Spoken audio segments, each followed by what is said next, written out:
पाकिस्तान तहरीक इंसाफ और मुस्लिम लीग काफ का इकट्ठा मुस्तकबिल कैसा हो सकता है? क्या दोनों जमातें एक जमात बन सकती हैं? इस हवाले से क्या तफसीलात हैं, बड़ी इंपॉर्टेंट डिटेल्स हैं, वो आपके साथ शेयर करूंगा।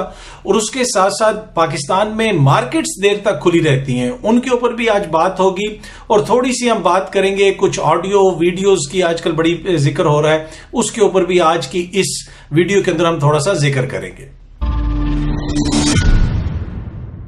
जी अस्सलाम वालेकुम, उम्मीद है कि आप सब लोग खैरियत से होंगे। सबसे पहली चीज जो मैं आपके साथ शेयर करना चाहता हूं, खान साहब ने भी इस चीज का जिक्र किया है कि काफ लीग और पीटीआई एक जमात भी बन सकते हैं, यानी मर्ज हो सकते हैं। काफ लीग के पास ये ऑप्शन है, जो परवेज इलाही साहब का धड़ा है, कि वो पीटीआई के अंदर शामिल हो जाए। अच्छा, अब ये बड़ा एक अट्रैक्टिव किस्म का ऑप्शन है, वो क्यों है और ये बात डिस्कस क्यों हो रही है, इसको समझना बड़ा जरूरी है। पहली चीज तो ये है कि अगर काफ लीग पीटीआई में आ जाती है तो जितनी भी वो सीटें जीतेंगे, काफ लीग को जो भी सीटें मिलेंगी वो बुनियादी तौर पे पीटीआई की सीटें होंगी। फिर वो ये नहीं होगा कि वो काफ लीग की सीटें हैं और हुकूमत के चलते हुए बीच में वो कहें कि जनाब हम तो काफ लीग उठ के पूरी उधर जा रही है, ये 5-10 जो भी सीटें हैं, तो वो उनको इश्यू नहीं होगा। दूसरी चीज ये है कि जो पीटीआई का वर्कर है उसको भी पता होगा कि वो बल्ले के निशान के ऊपर वोट दे रहा है, वो काफ लीग को वोट नहीं दे रहा। और ये अब इसका फैसला कौन करेगा, आगे चीजें किस तरह बढ़ सकती है, इसमें मोनिस इलाही साहब का बड़ा इंपॉर्टेंट किरदार है। और मोनिस इलाही और परवेज इलाही साहब जो है, आपको पता है, एक मंजे हुए सियासी खानदान है वो।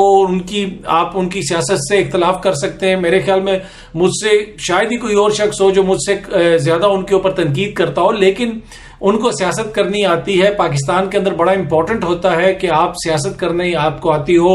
और परवेज इलाही साहब के बतौर वजीर आला के दौर में आपको रेस्क्यू 1122 वाला अभी तक मंसूबा याद है, और बहुत सारी ऐसी चीजें हैं। अगर वो ये जमात में जम हो जाते हैं तो ये तहरीके इंसाफ के लिए बेहतर ऑप्शन होगा, और ये काफ लीग के लिए भी बेहतर ऑप्शन होगा।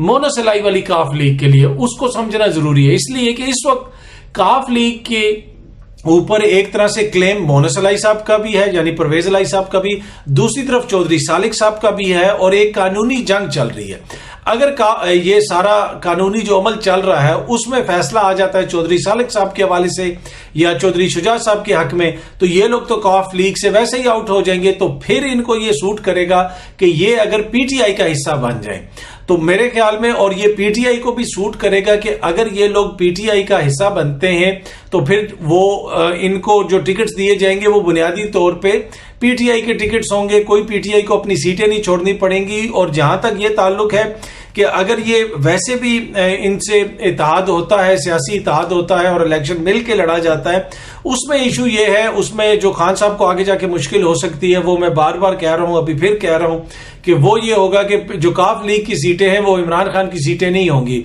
वो किसी भी टाइम किसी के कहने के ऊपर इधर उधर हो सकती हैं, इख्तलाफात हो सकते हैं, कुछ भी हो सकता है। तो ये बड़ी इंपॉर्टेंट चीज है। अच्छा, दूसरी चीज जो मैं आपसे शेयर करना चाहता हूं, आज खान साहब मईशत के हवाले से सेमिनार से भी खिताब कर रहे हैं। उन्होंने बताया कि उनके दौर में मईशत क्या थी, इस दौर के अंदर मईशत क्या है। बहुत सारी चीजें हैं जो आप बड़ी डिटेल्स में जा सकते हैं। करंट अकाउंट डेफिसिट क्या था, इंपोर्ट्स क्या थी, एक्सपोर्ट्स क्या थी, बाहर से पैसा क्या आता था, उसकी इतने अदादो शुमार हैं, पूरी स्लाइड्स हैं मेरे पास, जो मैं आपको एक एक चीज बता सकता हूं कि जब नून लीग ने छोड़ा तो उस वक्त एक्सपोर्ट्स इतनी थी, खान साहब जब गए तो उस वक्त एक्सपोर्ट्स इतनी थी, जब खान साहब गए तो तरक्की की शरह क्या थी, एक एक चीज बता सकता हूं जो बहुत बेहतर थी। हर चीज नून लीग की और पीपल्स पार्टी के दौर से हर चीज बहुत बेहतर थी। बाहर से जो पैसा आ रहा था उसमें इजाफा हुआ, एक्सपोर्ट्स में इजाफा हुआ, इकोनॉमी की हर चीज बेहतर हुई। और ये सारा उस दौर में हुआ जब दुनिया मौशी तौर पे एक तारीख तरीन दौर से गुजरी थी। जी हाँ जी, कोरोना के दौर से, जब सब कुछ बंद हो चुका था, फैक्ट्रियां बंद हो गई थी, आपका पूरा यूरोप बंद पड़ा था, चाइना में जो सूरत थी वो भी आपको पता है। और उस वक्त हमारी फैक्ट्रियां चलती रही, नई यूनिट्स लगी, नए यहाँ पे जो है वो कारोबार खुले, यहां से एक्सपोर्ट शुरू हुई, सब कुछ हुआ। और ये सब कुछ हुआ कि एक जो ग्रोह की मुखालफत के बावजूद, वो ग्रोह कौन था, वो मोजिज पीटीआई के पीडीएम के जो मोजिज लीडरशिप थी, वो बार बार कहती थी कि बंद कर दो, कोरोना आ गया है, फैक्ट्रियां बंद कर दो, ये कर दो, वो कर दो। और बार बार कहा जाता था कि जनाब आप इसको बंद कर दें। और इवन एनसीओसी के अंदर जो उस वक्त जो लोग थे वो भी ये कहते थे, वहां पे जो फौजी उसके जो जनरल साहब थे गालिबन उनकी भी ये ख्वाहिश थी कि बंद कर दिया जाए। इन सब की ख्वाहिशात के बरअक्स इमरान खान साहब ने चीजों को कहा नहीं जी चीजें खुली रहेंगी, और फिर उसका जो फायदा हुआ, उसका जो नतीजा निकला कि पूरी दुनिया ने तारीफ की कि किस तरीके से कोरोना के अंदर पाकिस्तान ने हैंडलिंग की है।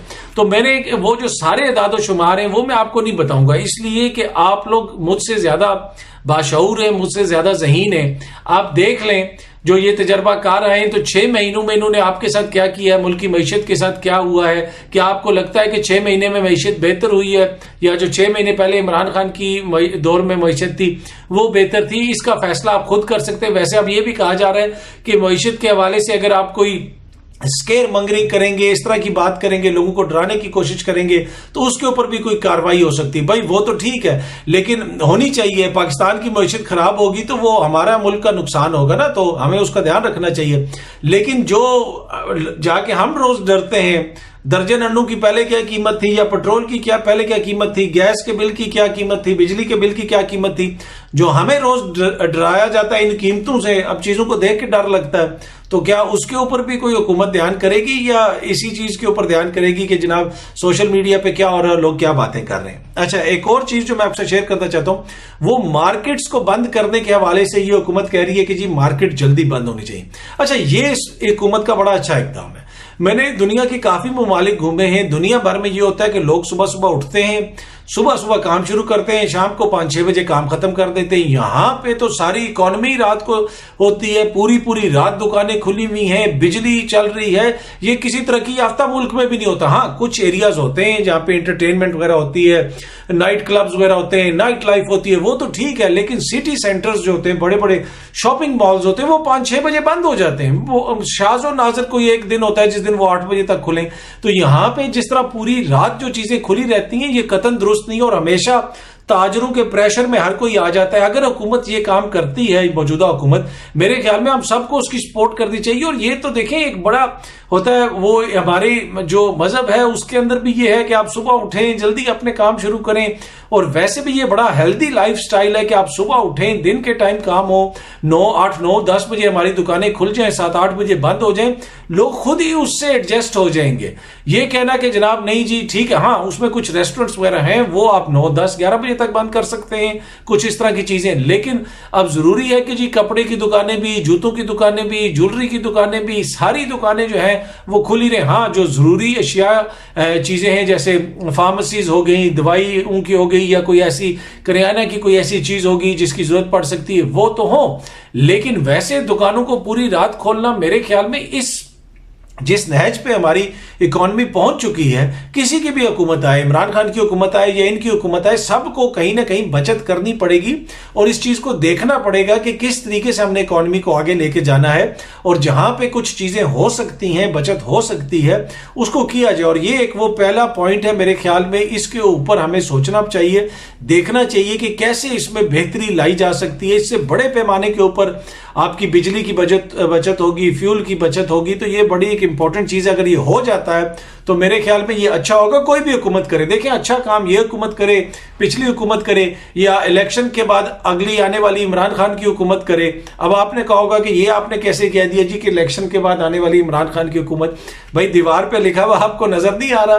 जो ये इलेक्शन नहीं करवा रहे, क्यों नहीं करवा रहे? इसलिए नहीं करवा रहे कि इनको पता है इलेक्शन जिस दिन होंगे उस दिन वही होगा, तो इलेक्शन तो इन्होंने नहीं करवाने। पर एनीवे पाकिस्तान के लिए जो चीज अच्छी होगी वो हम सबको सपोर्ट करनी चाहिए। तो मेरे ख्याल में एक बेहतर ये होगा कि इसका कोई हल निकालना चाहिए। बाकी आखिर में छोटा सा आपसे जिक्र करना चाहूंगा, मुख्तलिफ खबरें आ रही हैं कि आप कोई नई वीडियोस आ सकती हैं, खान साहब की ऑडियोज आ सकती हैं, उसमें ये आ सकता है, वो आ सकता है। मेरे ख्याल में इन 5-6 महीनों में पहले काफी ज्यादा गंद पड़ गया है, तो अब इसके अलावा और क्या आएगा और क्या हम दिखाना चाहते हैं। और दूसरी बात यह है कि वीडियो किसी की भी हो, ऑडियो किसी की भी हो, मैं आपको बार बार कहता हूं कि मैं कभी भी उसके ऊपर डिटेल नहीं बनाता। ये नहीं है कि कोई पीटीआई है, आप माजी में पीडीएम के जो लोगों की अगर कोई वीडियोस वगैरह आपको पता है आई हो, या ऑडियोज इस किस्म की आई हो जिसमें वो इखलाक बाख्ता किस्म की। बाकी सियासी नौयत की चीज़ें तो डिफरेंट है, वो एक अलग चीज़ है। लेकिन ये कहना कि जनाब उसके साथ इस किस्म की ऑडियो है, उस किस्म की वीडियो है, गंदी ये है, गंदी वो है, अगर कोई भी मुझे बता दे कि आज तक किसी इस किस्म की किसी चीज़ के ऊपर मैंने कोई उस किस्म की वीडियो बनाई हो, तो वो आप मुझसे भी शेयर करें। तो वो मैं ना बनाता हूँ ना करता हूँ। और हम सबको ख्याल करना चाहिए, हम सब जो हैं वो पाकिस्तानी हैं, सब माओ बहनों वाले हैं, और रिस्पेक्ट करनी चाहिए, चाहे कोई मर्द हो चाहे औरत हो, हर किसी की रिस्पेक्ट होनी चाहिए। ये नहीं करना चाहिए कि जनाब सियासी मुकासद के लिए कि जनाब हम वीडियो आ जाएगी तो फलाने के साथ आ जाएगी, तो उसका आ जाएगा तो ये हो जाएगा। मेरे ख्याल में ये बहुत ही इखलाक से गिरी हुई हरकत है। और ये जो भी कर रहा है, और गुज़िश्ता 5-6 महीनों के दौरान हमने देखा बड़ी वीडियोस वगैरह की बातें हुई, और उसके साथ साथ ऑडियोज़ लीक हुई, खान साहब की ऑडियोज़ मुबैना तौर पर लीक हुई, जिनमें अजीब ही इखलाक बाख्ता किस्म की चीज़ें थी। तो ये नहीं होना चाहिए। इसके बगैर भी सियासत की जा सकती है, इसके बगैर भी रियासत चल सकती है। भाई लड़े इलेक्शन में मुकाबला करें, क्या ज़रूरी है कि इस किस्म की चीज़ें। और बाकी हर शख्स जो है वो बाइज़्ज़त है, हर शख्स की इज्जत होती है, हमें उसकी रिस्पेक्ट करनी चाहिए। और वैसे भी हमारे जैसे माशरे में जहाँ पे ख्वातीन को इतने ज़्यादा मसाइल का सामना है, वहाँ पे क्या हमारी सियासत, हमारी सहाफ़त ख्वातीन को बदनाम किए बगैर नहीं हो सकती। मेरे ख्याल में हम सबको ख्याल करना चाहिए और थोड़ा सा महसूस करना चाहिए कि ऐसी चीज़ें ना हो। और खुसूसन जो लोग जिन साहिब इख्तियार हैं उनको भी सोचना चाहिए और देखना चाहिए कि कौन ये कर रहा है, कहाँ से ये सब कुछ हो रहा है। एनीवे, उम्मीद है कि ये वीडियो आपको पसंद आई होगी। बहुत जल्दी आपसे फिर मुलाकात होगी। Thank you so much.